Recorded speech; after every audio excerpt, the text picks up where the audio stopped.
What up, what up, what up, fam? It's Blackwing 2040. Welcome back to the Power Rangers Marathon. And today we are going to be reviewing the season that saved the franchise from cancellation. That's right, guys. It's talking about Power Rangers in space. We finally made it to the GOAT era of Power Rangers because from this point on, I would say it's smooth sailing until we get to about midway into the Disney season. But not to say that the Disney season didn't have a fair share of good shows, which it does. But I would say it's probably top tier era of the Power Rangers. So, Power Rangers in Space is definitely one of the most compelling seasons of Power Rangers that I could say I definitely watched. This is my first time watching all the way to completion from beginning to end, even though I already know what happens in the show. And it definitely made me want to keep watching more and more and more. Because let me tell you something, it took me 6 days to watch this season. That's how much I enjoyed this. There was a lot of course, the action's always hitting. The story is what kept me going throughout this season. And speaking of the story, let's talk about that for a moment. Because the last time we left off was in Power Rangers Turbo. The Rangers suffered a very hard defeat at the hands of Divatox after she blew up the power chamber. So the Rangers decided to chase her off into space, fight fire with fire. And deep in space, they come across the Astro Megaship and the captain of the ship, Andros, who is the Red Space Ranger. So Andros forms a bond with the former Turbo Rangers, and the Rangers receive new powers, and they become new Space Rangers. TJ becomes blue, Carlos becomes black, while Ashley and Cassie are still yellow and pink. So throughout this entire season, it's become, the search for Zordon, because Zordon was last heard that he was captured by Dark Spectre. Well, at the beginning of the show, captured by Dark Spectre, and it's just straight up madness. And especially when you have a group of villains called the United Alliance of Evil, which is from past villains from past seasons: Rita, Zed, King Mondo, Queen Machina, Divatox, General Havoc, a whole wallop of villains. And of course, introducing our new villain of the season, Astronema, and her fair share of cohorts, Ecliptor, who is basically like her father figure. And we're going to get to that once we start talking about characters. So throughout the season, this feels like, I would say, a celebration of the entire Zordon era. We get past Rangers coming back, like Justin and Carlos coming back for a team up. The Phantom Ranger even returns. And of course, we also get one of the most compelling finales ever in Rain. I would say this is definitely one of the top #1 best finales, because if you watch Mighty Morphin all the way to In Space, trust me, all the way to the end of In Space, you're gonna feel a wide variety of emotions, because this season is nothing but a roller coaster ride. I'm talking about, we get arcs up the wazoo, starting with the introduction of Andros and the team becoming Space Rangers, and then the introduction of Darkonda, and we find out that he kidnapped Andros' sister, who is actually Corone, who's Astronema, and the introduction of Zane, who's the Silver Ranger, who's kind of there but kind of not there, but I'll explain why once we get to characters, because I have a few words I gotta say about Zane. And I would say my favorite arc throughout this entire season, the Psycho Ranger arc, because the Psycho Rangers are one of the most baddest, meanest mamma jammas of evil Rangers this franchise has ever had. And one thing I could say that I wish that we do get in future seasons is that we get Ranger versus Ranger battles as deep as the Psycho Rangers, because they were bad to the bone. I'm dead. They held no bards. And I would say there was nothing really a down point for me as I was watching this season, because it kept me going. I was always looking forward to the next episode, whether it be filler or story focus. And there was nothing wrong with the season at all. I mean, a season has its fair share of flaws, but is In Space a flawless season? No, it's not. But it does have a fair share of high key points, and that high key points definitely comes within the story, starting from the beginning, leading all the way to Countdown, where you have all the villains coming together to destroy the universe, and all the Rangers are fighting to their last breath. Andros flies into the Dark Fortress trying to rescue his sister and Zordon, and then Andros telling Zordon Zordon telling Andros that he has to shatter his energy tube, and that right there is just like, right there, once Zordon's, energy tube is destroyed, that's it. That was it. This is the end. This is what all the build up to. And boy, it's a solid finisher of a season, and especially a finale as well. And this was the season that saved Power Rangers from cancellation. So, let's talk about characters. Andros starts off as a loner in the beginning, but he does get a fair share of development because he's very closed from the Rangers when they first meet him. But as the show progresses, he opens up, he realizes that he can't do everything by himself, whether it be searching for his sister or searching for Zordon. He knows that he can't do this alone. And that's the importance of why the Rangers are here. And especially when it comes with TJ. Now TJ, he steps up big time during the season, because he goes from, of course, being the leader of a Ranger team to now the second in command. And boy, does he step up big time. I would say TJ's big show of command was during the Corone arc, where Andros brings Corone onto the ship and they realize Corone is astronomer, and TJ is like, we don't trust this. I don't like where this is going. No. Because you see a different side of TJ, because usually you see him plotting everything, but here he does a lot of skilled thinking, he does a lot of hard decision making, even when it came to taking down the Psycho Rangers, like coming up with a plan to outsmart them. And that's one of the fun things I like about TJ this season. I would say I still like TJ as Red, but he shows a lot of development as he's Blue. I would say he kind of got the Rocky treatment. Rocky didn't get development as a Red Ranger, but he got a lot more development in Zeo. That's kind of crazy, don't you think? So next, I would say the next Ranger to talk about is Carlos. Carlos gets he gets a few bits of moments, because there are a few episodes where Carlos feels down on his luck, and we also see that when Adam comes back to help him build his confidence up, saying, Rangers make mistakes, and it's all part of the job. Not every Ranger is perfect. You may be down on your luck. It also falls back to the quote that Alfred said in Batman Begins. Why do we fall, Master Bruce? So we also learn how to get back up. Simple as that. Carlos also comes with a fair share of friendship with one of the characters named Sylvie, who she kind of tries to blackmail him. And the one thing I found interesting about this, and another thing about this season, is that they also use heartwarming moments like this, having Carlos showing Sylvie what it's like to be in space, because Sylvie had a brother who wanted to be an astronaut, but he passed away. Well, of course, in the show, they said died. You don't hear people say die anymore. People just say pass away. But I'll give the show credit for actually doing that. So, Carlos doesn't step up, but he does get a fair share of, key character point moments for him. He's definitely down to earth, and he's always willing to, step in to sacrifice himself, especially with helping out Andros when he was facing a Ecliptor by himself. Next is Ashley. Ashley she didn't get much development in Turbo, but here, her character development comes with being in moments with Andros, or sometimes with Cassie as well. Sometimes, but mostly with Andros.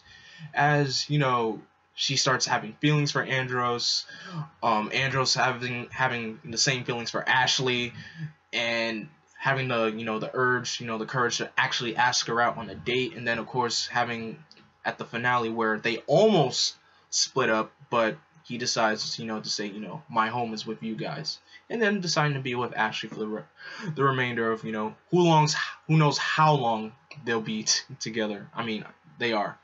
All right, next is Cassie.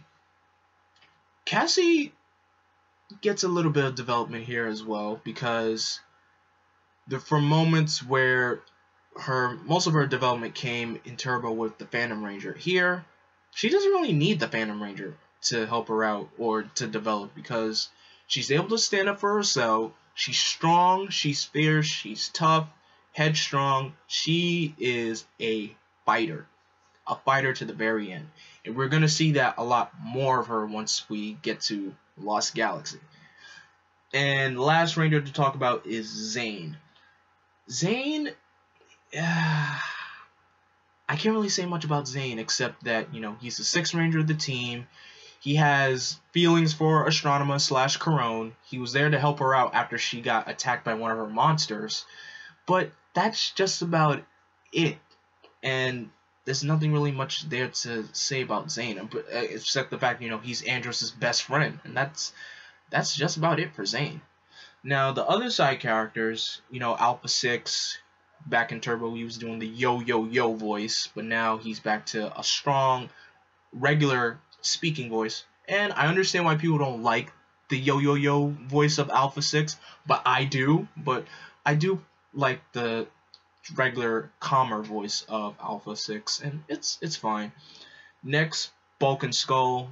These guys have gotten the best development in the entire franchise.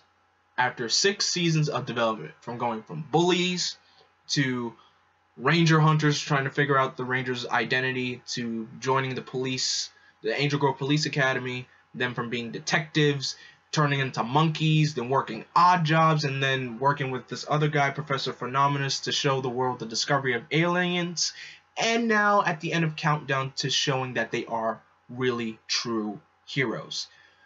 I always get chills in Countdown when Bulk steps in and he starts the whole "I'm a Ranger" moment. That is just a top tier moment in this season, heck, in this franchise in general. And Bulk and Skull really, really have come a long way. I always keep saying that, but those two guys, they really did come a long way. Now, as for villains, Astronomer / Corone, I would have loved to see, a little bit more of. I wish Corone didn't turn evil so soon again. Well, she didn't turn evil. She was turned back to evil by Darkonda after putting the cybernetics on her.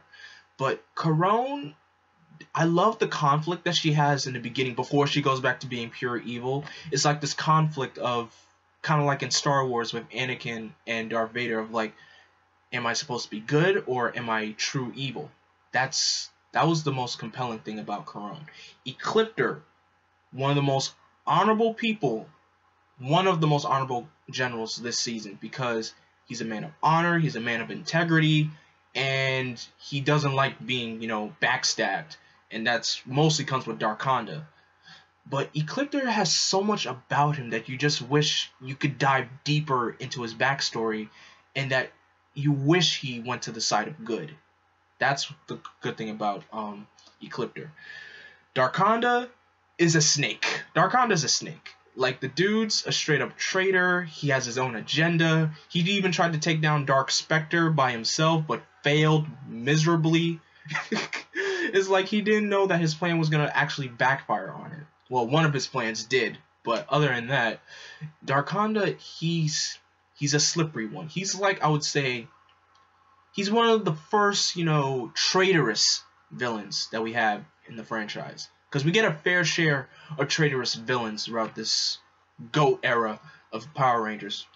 Get Darkonda, and later on a couple of ones that I won't say, just want to let you guys know, but I'm pretty sure you guys know who I'm referring to. Next is Dark Spectre. Dark Spectre is basically known as the monarch of all evil. I would say that they should have used him a little bit more. Actually, I know it would have been hard to actually show the Rangers fighting Dark Spectre, because there was no way they could have made that happen. But he does have that presence of just, whenever he shows up, every villain just like quivers in fear. He's like, I would say he's like the Galactus of Power Rangers, because he could destroy anything. And the next group of people to talk about is the Psycho Rangers. Like I said, these guys are bad to the bone. They're hardcore, brutal fighters. But I would say their arc is, like I said, is my favorite arc. And I do have the most compelling thing about the Psycho Rangers is that Psycho Red has a burning grudge against Andros. Like, the main mission of the Psycho Rangers is to take down their Ranger counterpart. But Psycho Red, his arrogance is actually what led the Psycho Rangers to their downfall. His constant, anger of wanting to take down Andros, always ruining the plans of the other Psycho Rangers, is basically Psycho Red's fault. But still, together, at all 5 of them together, they're brutal, they're crazy. And they also have monster forms, which I also found pretty cool designs as well. And I already spoke about the United Alliance of Evil, but actually, let's talk about the cons I have for this season. Zane needed more development. When his arc ended, when the Rangers find that they found KO-35 survivors, I wish that he kind of stuck around, more and more. But he got the Tommy treatment of the season. He's the 6th Ranger, and he only shows up when the Rangers need help. That's it. I wanted to see more of him interacting with the team, him actually being on Earth a lot more. Heck, I wanted to see more of his his relationship with Corone, because he has a huge crush on Corone. It would have been great to see what they were doing when she was back to being good again. Like, also, after Corone was free to being astronomer, I wish they could have, delved deeper, actually showed a scene of them being like, should we tell your, Corone saying, should we tell your brother that we're officially a couple now? I think that would have been great to see. Another thing, a con that I have, the Ninja Turtles team up. Shell Shock is one of those team ups that you think it would sound great on paper, but when you watch it now, as you get older and you watch it, it's not that great of a team up. Because, trust me, as a kid, I thought it was cool. The Teenage Mutant Ninja Turtles fighting with the Power Rangers. I thought that was awesome. But when you watch it now, it's meh. It's really not that great. And plus, the Turtles are evil for a majority of the episode, and there's barely any interaction with the Rangers. But team-ups do get better from this season going onward. They really do. Another thing, redemption for Ecliptor.